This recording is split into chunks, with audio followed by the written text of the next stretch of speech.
Tuhan bersamamu.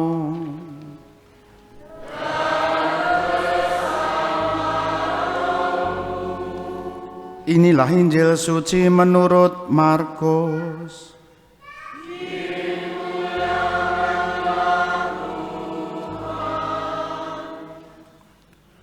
Sekali peristiwa, Yesus mengutus murid-muridnya mewartakan Injil. Setelah menunaikan perutusannya, mereka kembali berkumpul dengan Yesus dan memberitahukan kepadanya semua yang mereka kerjakan dan ajarkan. Lalu Yesus berkata kepada mereka, "Marilah ke tempat yang sunyi, supaya kita sendirian dan beristirahatlah sejenak. Sebab memang begitu banyaknya orang datang dan pergi, sehingga makan pun mereka tidak sempat. Maka pergilah mereka mengasingkan diri dengan perahu ke tempat yang sunyi. Tetapi pada waktu mereka bertolak, banyak orang melihat dan mereka mengetahui tujuannya. Dengan mengambil jalan darat, segeralah datang orang dari semua kota ke tempat itu, dan mereka malah mendahului Yesus dan murid-muridnya. Ketika mendarat dan melihat jumlah orang yang begitu banyak, tergeraklah hati Yesus oleh belas kasihan kepada mereka, karena mereka seperti domba yang tidak mempunyai gembala. Lalu mulailah ia mengajarkan banyak hal kepada mereka." Demikianlah sabda Tuhan.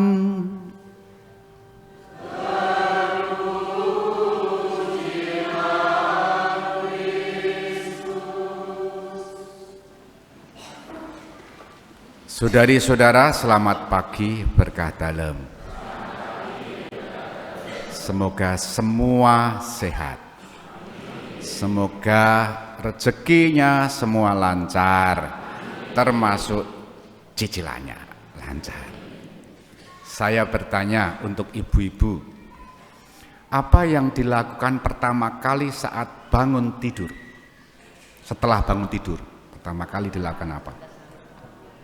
Satu? Hah?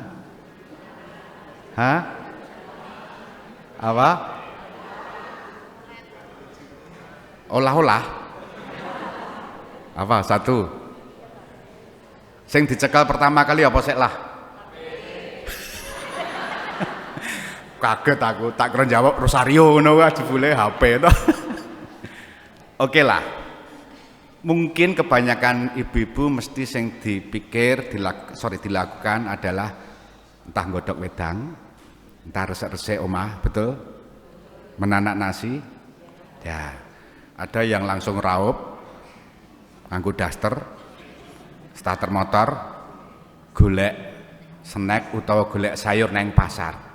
Saya itu kalau misal di susuran SPC itu ya, kadang lewat ana umatku sing dasteran ketok ero ngadus kae, golek lawuh. Itu ibu-ibu ya. Lalu malam hari ngapain? Asa-asa? Sebelum tidur maksudnya. Tanda salib. Hah? Bukan tanda salib, ya mbok ora suci-suci banget ngono ki lho ya. Yang normal-normal dilakukan setiap hari. Itu ya, bangun tidur mesti mikir masak, engko makame apa, mbah-mbah sasa, bengi wae ya cek mikir engko sarapane apa sesuk itu kan. Itu ibu-ibu. Sekarang bapak-bapak, apa yang dilakukan pada waktu bangun tidur hari itu? Hah? Ayo cetha melek. Wong beleken wis iso melek kok ya. Apa? Kuwi biasane bapak-bapak. Udut. Nek ra ya Bu, kopine wis digaweke apa urung gitu kan. Ngopi, udut. Terus apa lagi? Langsung membuat apalah. Bekerja oke? Kantor, betul? Terus malam hari ngapain? Nonton TV. Atau nonggo. Nonggo itu ya neng cakruk, lungguh-lungguh, ngobrol ngalor idul, macam-macam. Sekarang anak-anak bangun tidur ngapain? Mandi, betul. Sikat gigi enggak? Bapak Ibu bisa membayangkan, saben dino setiap hari yang dilakukan itu terus ya, betul nggak? Pertanyaan saya, Bapak Ibu sok bosen nggak? Anak-anakku, saudara-saudara, sok jenuh nggak? Kadang jenuh nggak? Melakukan hal yang sama setiap hari, kadang intensitas hatinya kadang sok seneng, sok mangkel itu kan. Kalau jenuh, apa yang kemudian Bapak Ibu saudari-saudara buat? Kalau jenuh, healing terus hilang, kakian healing itu hilang. Apalagi? Apa? Mall, ya sing dedet, padahal yang mall kayak gitu ora blonjo lho ya. Wong arep ngadem mergo ning omah ora nase. Ngadem karo lihat-lihat regane piro ya nabung sik itu kan. Saya mau mengatakan, kejenuhan kita itu kadangkala membuat kita tak berdaya. Kelelahan kita dalam pekerjaan harian kadangkala membuat kita merasa kok aku sing abot dhewe to. Bapak nih kira tau nyambut gawe ngerti nih mung mateng segane.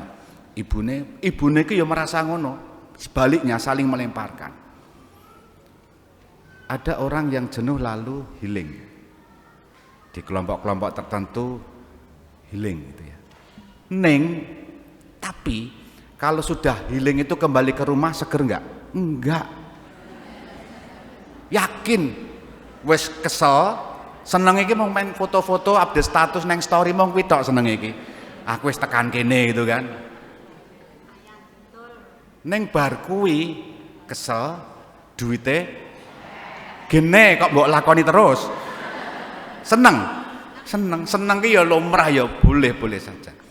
Hari ini saya membayangkan bacaan Injil itu para murid jenuh mengemban tugas itu, mereka kemana? Apakah mereka healing? Apakah mereka ke kafe? Tidak itu. Mari kita lihat bacaan Injil halaman 4 hari ini. Sekali peristiwa Yesus mengutus murid-muridnya mewartakan Injil. Ini tugas. Setelah menunaikan perutusannya, mereka kembali berkumpul dengan Yesus dan memberitahukan kepadanya semua yang mereka kerjakan dan ajarkan. Kelelahan mereka juga dibayangkan, diceritakan dalam Injil tadi. Sampai makan pun tidak sempat. Kadangkala membuat orang sampai pada titik jenuh, bertanya-tanya, apa sing tak lakoni iki, apa yang kukerjakan ini apakah berguna? Apakah ada manfaatnya? Apakah ada artinya? Tapi yang menarik adalah selelah apapun, secapek apapun para murid menjalankan tugas, kembali pada satu sumber. Sumbernya siapa? Yesus. Mereka kembali berkumpul dengan Yesus. Dan apa yang mereka lakukan setelah kembali berkumpul dengan Yesus? Menceritakan apa yang sudah mereka buat. Dan ini menjadi sukacita mereka. Dan Yesus menguatkan mereka sambil menunjukkan selelah apapun, seletih apapun, pekerjaan itu tidak boleh berhenti. Maka Yesus tetap mengajar dan menyembuhkan mereka yang datang kepadanya dengan belas kasihnya. Bukan karena pertama-tama pekerjaannya, tapi rasa yang muncul dari hati, belas kasih, rasa kasih, rasa yang tumbuh dari hati untuk memperhatikan, bahasa Injil, domba tanpa gembala. Maka bacaan hari ini mengingatkan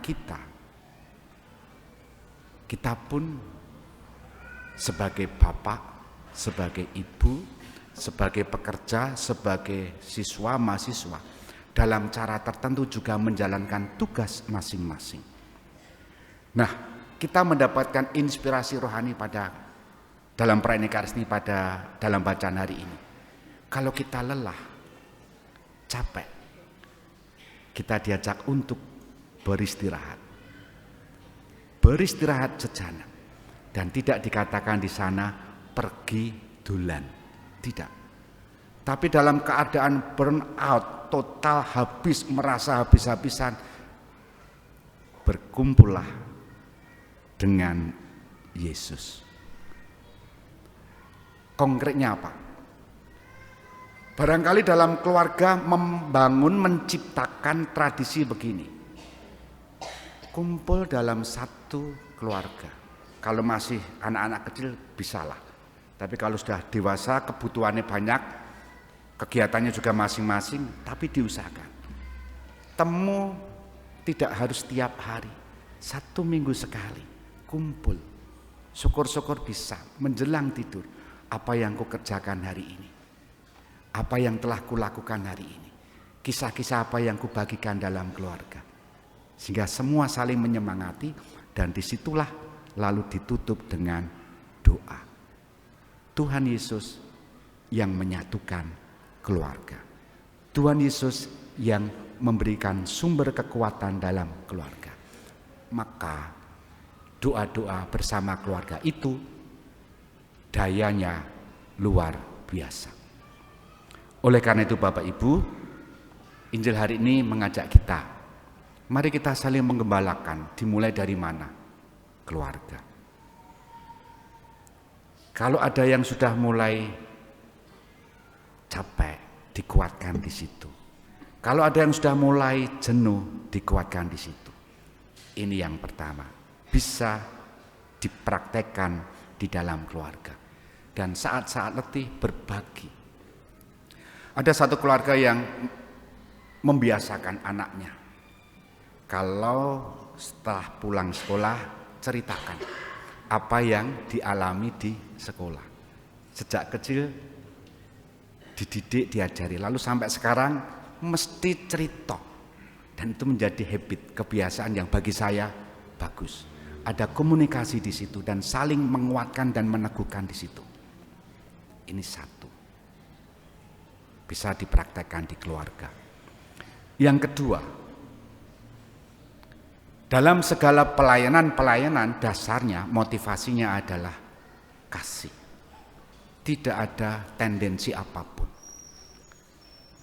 Yesus sudah menunjukkan belas kasihnya, tidak mentolo. Mentolo itu bahasa Indonesianya apa ya? Tidak tega melihat domba tanpa gembala. Apapun yang mereka butuhkan dipenuhi Yesus. Yesus mengajar dan menyembuhkan.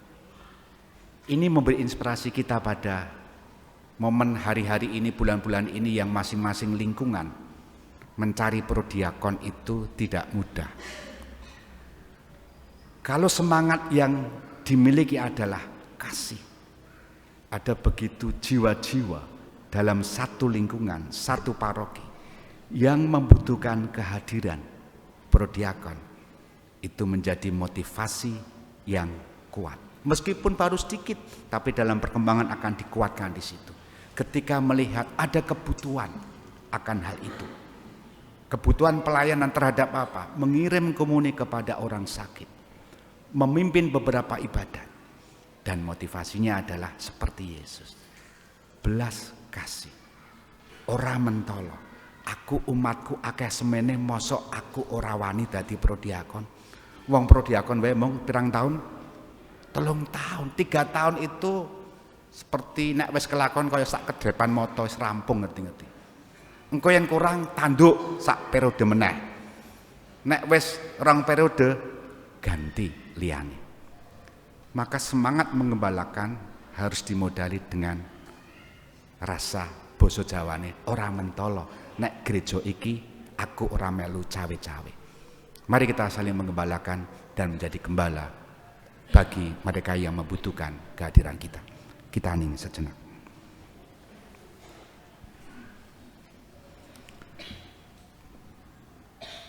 Dimuliakanlah Yesus yang dulu hidup, sekarang dan selama-lamanya. Amin.